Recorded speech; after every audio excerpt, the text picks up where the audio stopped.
Bismillahirrahmanirrahim. Welcome back. This is me, Muhammad Asif Zeb, and I am working as a lecturer at Institute of Paramedical Sciences, Hyder Medical University. Dear viewers, today we are going to discuss a topic which is related to WBC disorder. In this picture, we can see that there is marked leukocytosis on the peripheral blood smear. This is not bone marrow slide. Rather, it is a peripheral circulation, and the slide is made from peripheral blood.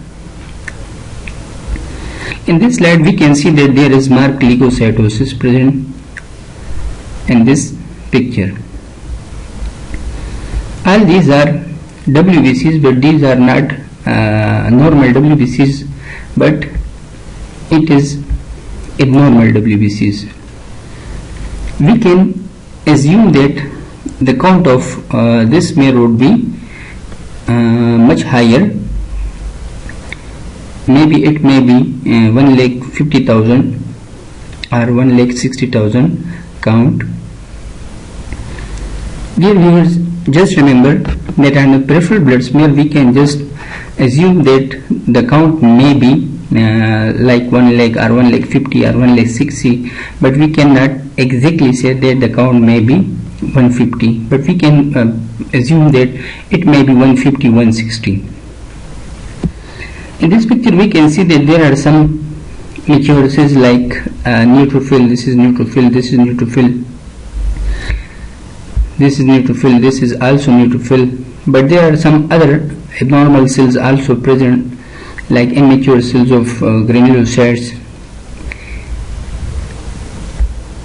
This cell is larger than a mature cell, and we can say that there is small groove is also present. So this is metamyelocyte. This one is also metamyelocyte, but this is not a metamyelocyte, but it is a myelocyte. Similarly, this is also myelocyte, but this cell, this is promyelocyte, and this cell is basically a blast cell. So it means that in this slide there are all type of granulocytes and its precursor there are present. So there are a lot of cases and a lot of conditions in which there is marked leukocytosis, like bacterial infections, and we call it basically a leukemia reaction. But this is not the case of bacterial infection. It is a leukemia, and we will discuss it further in next slides, that which type of leukemia is this. But usually this picture is most probably chronic myeloid leukemia. So today we are going to discuss CML. So this is the content that we will cover: definitions, classification of CML, epidemiology, etiology, pathophysiology, clinical features, and what are the various stages of CML, and lab investigation and differential diagnosis of chronic myeloid leukemia. इससे पहले lecture में हमने leukaemia को discuss किया था कि leukaemia को हम ऑन द बेसिस ऑफ दो तरीकों से इसको क्लासिफाई कर सकते हैं: on the basis of its severity like acute and chronic, or on the basis of its cells या lineage like myeloid and lymphoid. So leukemia can be divided into two, that is acute and chronic. Acute leukemia is further divided into acute myeloid leukemia and acute lymphoid leukemia, or acute myeloblastic leukemia and acute lymphoblastic leukemia. While chronic leukemias can also be classified as chronic lymphoid leukemia and chronic myeloproliferative disorder or chronic myeloid leukemias. So chronic myeloproliferative disorder, there are four types of chronic myeloproliferative disorders, like chronic myeloid leukemia, polycythemia vera or polycythemia rubra vela, and myelofibrosis and essential thrombocythemia. So these four types of disorders are basically chronic myeloproliferative disorder, and we will discuss that what is chronic myeloproliferative disorder. Similarly, in chronic lymphoid leukemia, there are chronic lymphocytic leukemia, hairy cell leukemia, monocytoid B cell leukemia, large granular lymphocytosis, and promyelocytic leukemia. So these are basically the types of leukemias. Chronic myeloid leukemia or chronic myelogenous leukemia. Chronic myeloid leukemia is basically a clonal myeloproliferative disorder which is characterized by a specific genetic abnormality, that is BCR-ABL fusion gene, and we will discuss that what is BCR-ABL fusion gene. Leukocytosis with complete lift shift. Complete lift shift means that there are all type of precursor cells present, like promyelocyte, like myelocyte, like metamyelocyte, similarly blast cell. So if blast cell is present along with its immature form, so that is known as complete lift shift. So leukocytosis होगी और उसके साथ complete left shift होगा। तो ये characteristic है CML की। और कैरेक्टरिस्टिक क्या है कि पेरिफेरल सर्कुलेशन में बेजोफिलिया होगा, मींस कि बेजोफिल का काउंट ज्यादा होगा। और स्प्लीन हेपेटोमेगेली होगी, enlargement of spleen and enlargement of liver is known as hepatosplenomegaly. और इसके साथ साथ लास्ट जो कैरेक्टरिस्टिक्स हैं वो है थ्रोम्बोसाइटोसिस की, पेरिफेरल सर्कुलेशन में थ्रोम्बोसाइटोसिस होगी। So these are basically the characteristics of chronic myeloid leukaemia. Number 1 कि BCR-ABL फ्यूजन जीन मौजूद होगी, जिसकी जो कि मेन कॉजेटिव एजेंट है इसका। फिर इसके बाद leukocytosis with complete left shift होगी, बेजोफिलिया होगा, हेपेटोस्प्लीनोमेगेली और thrombocytosis. So this is basically the characteristic of CML। एक और कैरेक्टरिस्टिक जो कि हमने इसमें पढ़ा कि what is myeloproliferative disorder.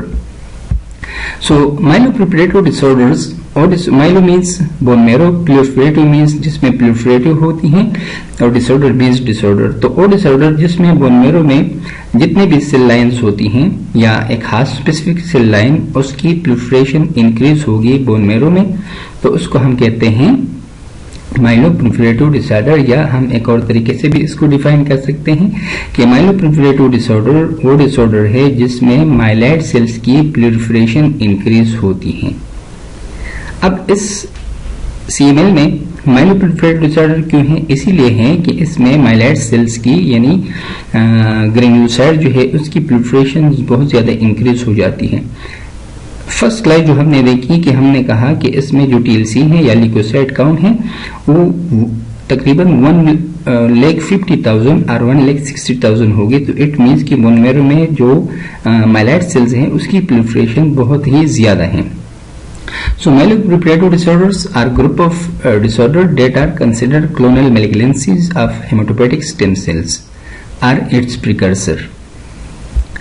Other common feature shared by these disorders are splenomegaly, जो कि CML की भी एक खासियत है, हेपेटोमेगेली, इंक्रीज ल्यूकोसाइटोसिस यानी इंक्रीज ल्यूकोसाइट काउंट, थ्रोम्बोसाइटोसिस और एरिथ्रोसाइटोसिस।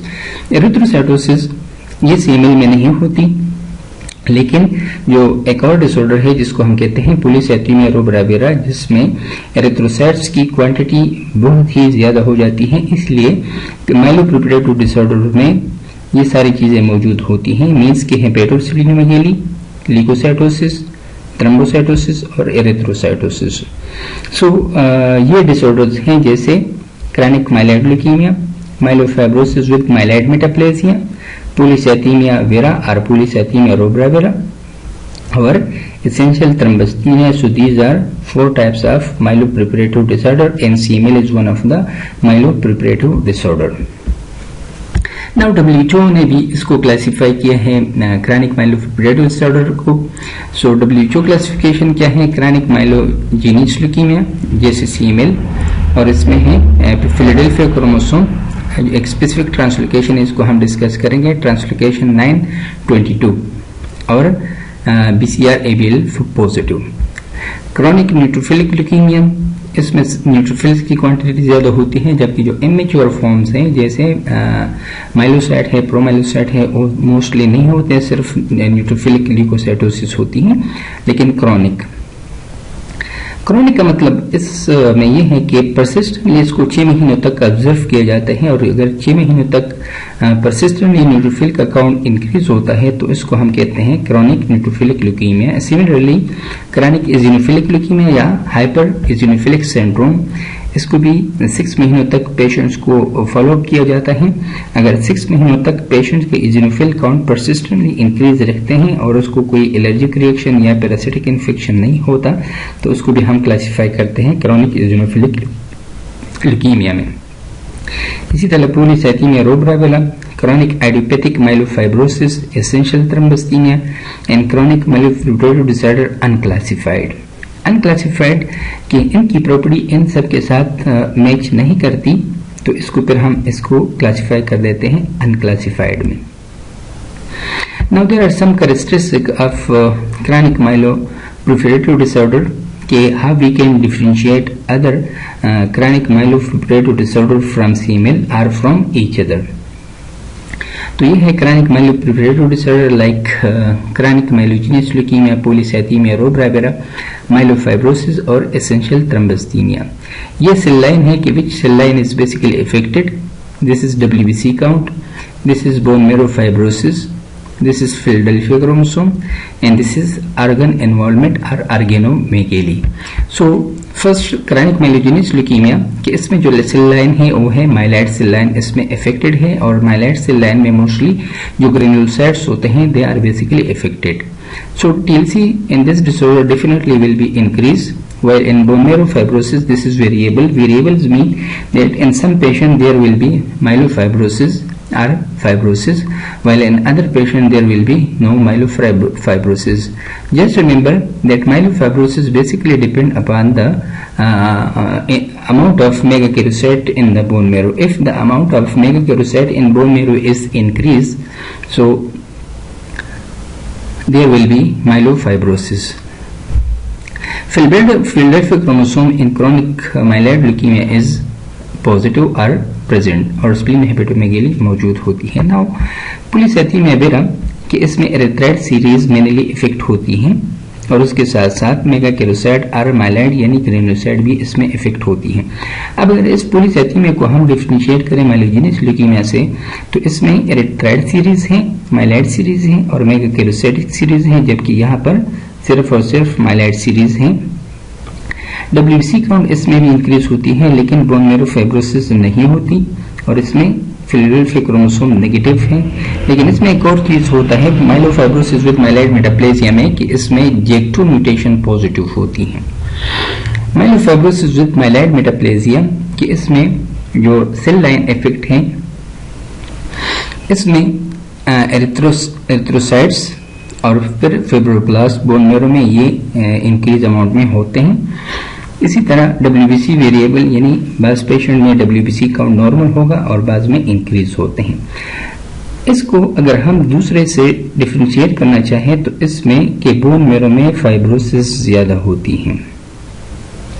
फाइब्रोसिस मीन की कोलेजन फाइबर्स बोन मैरो में ज्यादा होती हैं जिसकी वजह से बोन मैरो फिर फंक्शनल नहीं होता, एबनॉर्मल होती हैं और बाज़ औक़ात सिवियर कंडीशन में फिर पेंसाइटोपेनिया एंड पेरिफेरल ब्लड स्मेयर भी होता है माइलोफाइब्रोसिस विद माइलाइड मेटाप्लेजिया के पेशेंट में।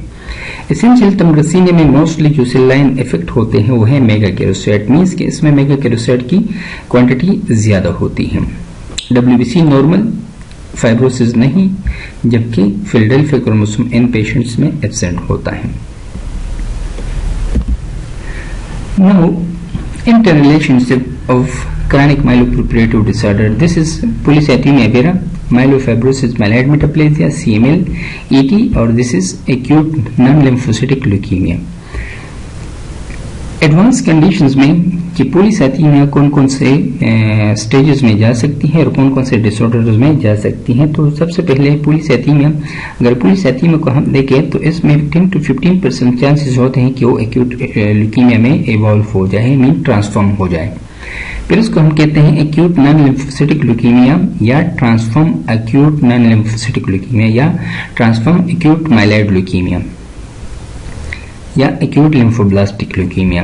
तो 10 to 15% चांसेस होते हैं। इसी तरह माइलोफाइब्रोसिस, माइलॉइड मेटाप्लेजिया 1 to 2% चांसेस होते हैं कि वो एक्यूट माइलॉइड ल्यूकीमिया में ट्रांसफॉर्म हो जाए। इसी तरह 1 to 2% चांसेस होते हैं कि वो सीएमएल में इवॉल्व हो जाए। इसी तरह 1 to 2% चांसेस होते हैं कि ये पॉलीसाइथेमिया में ये ट्रांसफॉर्म हो जाए।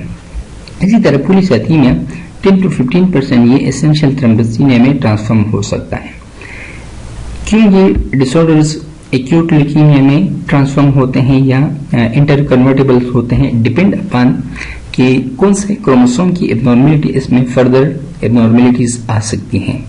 फॉर एग्जांपल कि अगर सीमेल है और सीमेल 60 to 70% ये एक्यूट ल्यूकीमिया में ट्रांसफॉर्म होता है, तो इसमें एडिशनल क्रोमोसोमल एबनॉर्मेलिटी आ जाती है जिसकी वजह से सीमेल एक्यूट नॉन लिम्फोसिटिक ल्यूकीमिया में ट्रांसफॉर्म हो जाता है या ET में कन्वर्ट हो जाता है, depend upon chromosomal abnormalities present in these disorders.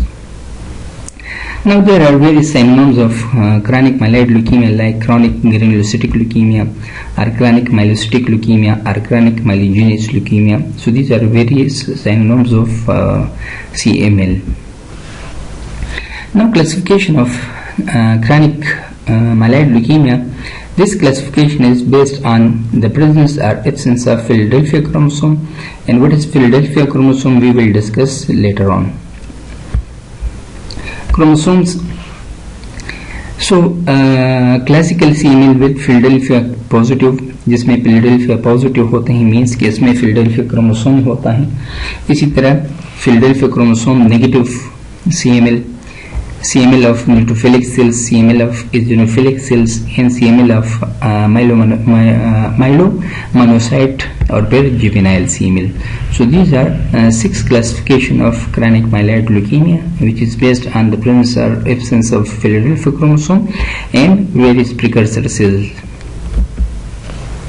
Now epidemiology of CML अगर इन ऑल एजेस, अगर हम इस क्लासिफिकेशन में देखें कि इस क्लासिफिकेशन में जुवेनाइल सीमेल, तो जुवेनाइल सीमेल ये मोस्टली जो 15 इयर्स 10 to 15 इयर्स इंडिविजुअल जो होते हैं उसमें ये होता है। बाकी जितने भी सीमेल के टाइप्स हैं वो एडल्ट्स में होते हैं, तो किसी भी एज में हो सकते हैं, लेकिन इसकी जो पीक एज है मोर देन 40 इयर्स के जो इंडिविजुअल्स होते हैं मोस्टली सीमेल में से वो इफेक्टेड होते हैं। And the reason is that all chronic type of leukaemias are basically slowly progressive leukemias, so it takes time to develop. Therefore after 40 years of age basically CML evolves.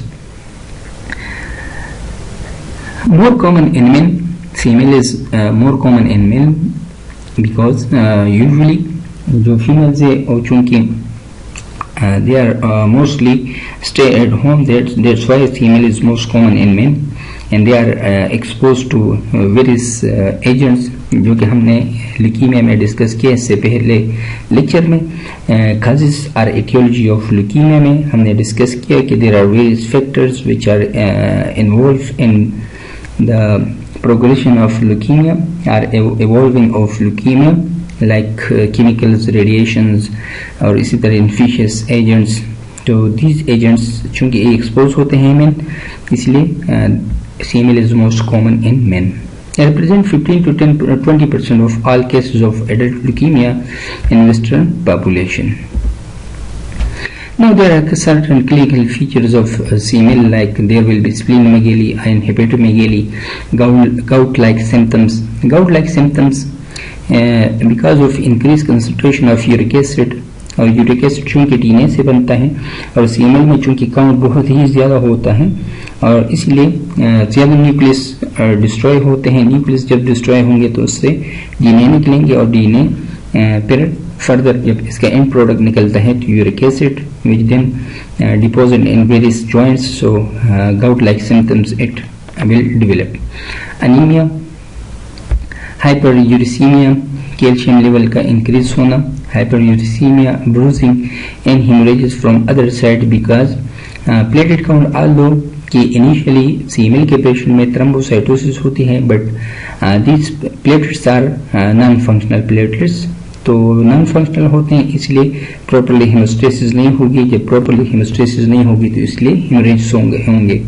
and visual disturbance, visual disturbance इसलिए होती है कि female के cases में जब ये advance stage में चला जाता है तो हम आगे पढ़ेंगे ब्लास्ट क्राइसिस में। तो ये ब्लास्ट मुख्तलिफ ऑर्गन्स में डिपॉजिट होते हैं और फिर उसको डैमेज करते हैं, तो इसीलिए विजुअल एब्नॉर्मलिटी भी ब्लास्ट के डिपोजिशन की वजह से होती है। Now what is the clinical presentation of CML? So CML is basically a malignant disorder और ये बेसिकली जो हेमेटोपोटिक सेल्स हैं, जो प्रिकर्सर सेल्स हैं, जैसे हमने कहा कि क्लोनल डिसऑर्डर है और क्लोनल डिसऑर्डर में या तो स्टेम सेल्स या उसके प्रिकर्सर इसमें बेसिकली इफेक्ट होते हैं।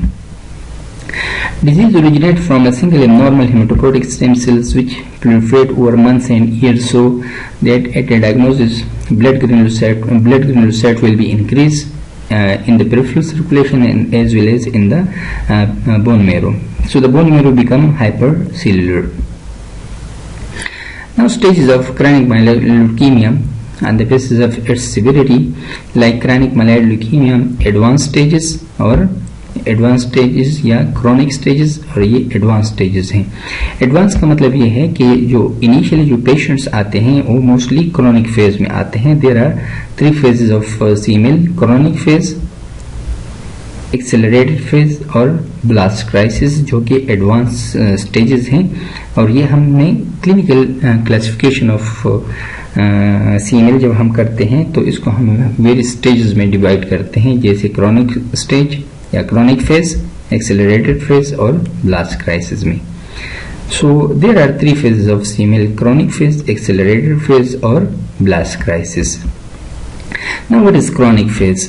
क्रोनिक फेज की मोस्टली तकरीबन 85% ऑफ द पेशेंट जो हैं वो जब डॉक्टर के पास आते हैं तो वो इस स्टेज में आते हैं, क्रोनिक स्टेज में।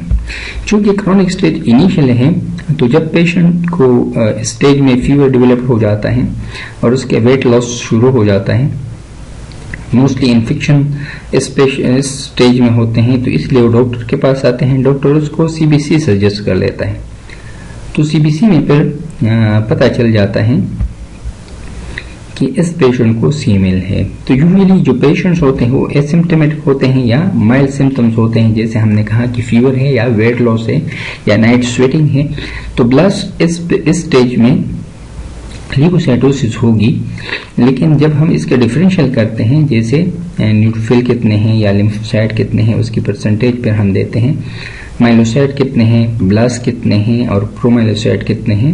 तो जब हम ब्लास्ट को काउंट करते हैं तो ब्लास्ट लेस देन 10% इस स्टेज में होते हैं, और इस स्टेज में स्प्लीनोमेगेली या हेपेटोमेगेली नहीं होता और ना ही इस स्टेज में अनीमिया होता है। चूंकि इनिशियल है इसलिए अनीमिया नहीं होता, और इस स्टेज में थ्रोम्बोसाइटोसिस भी होती है।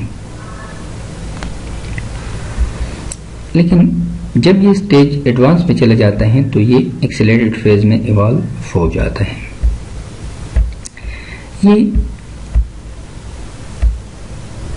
पेरिफेरल सर्कुलेशन है। अगर इसको हम देखें तो इसमें ये न्यूट्रोफिल है, ये न्यूट्रोफिल है, ये न्यूट्रोफिल है, ये मोनोसाइट है, ये न्यूट्रोफिल है, ये माइलोसाइट है, ये न्यूट्रोफिल है और ये ब्लास्ट है।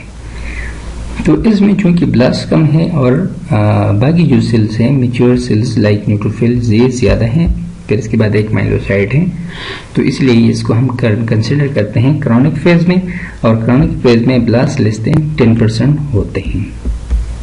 नाउ एक्सेलरेटेड फेज, ये एक्सेलरेटेड फेज में जो ब्लास्ट है उनकी परसेंटेज 10 to 19% होती है। क्रोनिक फेज में ये परसेंटेज थी लेस देन 10%। वहां पर बेजोफिल आता है, लेकिन बेजोफिल यहाँ पर एडवांस हो जाते हैं, मींस मोर देन 20% बेजोफिल इस पेरिफेरल सर्कुलेशन में या बोन मैरो में मौजूद होते हैं। क्रोनिक फेज में चूंकि थ्रोम्बोसाइटोसिस थी, लेकिन इस स्टेज में चूंकि एक्सेलरेटेड स्टेज है यहाँ पर हो जाता है थ्रोम्बोसाइटोपेनिया, मींस कि प्लेटलेट काउंट 1 लाख से 1 लाख से कम हो जाते हैं, तो थ्रोम्बोसाइटोपेनिया इस स्टेज में हो जाता है, जबकि क्रोनिक फेज में थ्रोम्बोसाइटोसिस थी। In addition to Philadelphia chromosome, other chromosomal abnormality may be developed or may be present in this stage. और इस स्टेज में स्प्लीनोमेगेली हो जाती है। Now this one is blast cell, ये भी ब्लास्ट है और ये भी ब्लास्ट है। नाउ ब्लास्ट क्राइसिस इसको हम कहते हैं कि ये एक्यूट ल्यूकीमिया में भी कन्वर्ट होता है। इस स्टेज को हम कहते हैं एक्यूट ल्यूकीमिया या CML transform into acute leukaemia या ब्लास्ट क्राइसिस। सो ब्लास्ट क्राइसिस में क्या होता है कि ये बिहेव लाइक एक्यूट ल्यूकीमिया, क्योंकि बोन मैरो में या पेरिफेरल सर्कुलेशन में जो ब्लास्ट है इसकी परसेंटेज मोर देन 30% या more than 20% according to WHO हो जाती है, इसलिए हम इसको कहते हैं ब्लास्ट क्राइसिस। और ये रैपिड प्रोग्रेशन इसमें होती है और सर्वाइवल या पेशेंट की जो सर्वाइवल है वो कम होती है, क्योंकि ब्लास्ट की कंसंट्रेशन बोन मैरो में और पेरिफेरल सर्कुलेशन में इंक्रीज हो जाती है। Diagnosis based on more than 20% myeloblast और लिम्फोब्लास्ट। तो ये एक्यूट लिम्फाइड ल्यूकीमिया में या एक्यूट माइलाइड ल्यूकीमिया में ट्रांसफॉर्म हो सकता है। Large cluster of blasts in the bone marrow on biopsy। अब अगर इस स्टेज को हम देखें कि इसमें TLC बहुत ही ज़्यादा है, TLC काउंट बहुत ज़्यादा है पेरिफेरल सर्कुलेशन में, और जितने भी सेल्स हमें नज़र आ रहे हैं मोस्टली ब्लास्ट सेल होते हैं।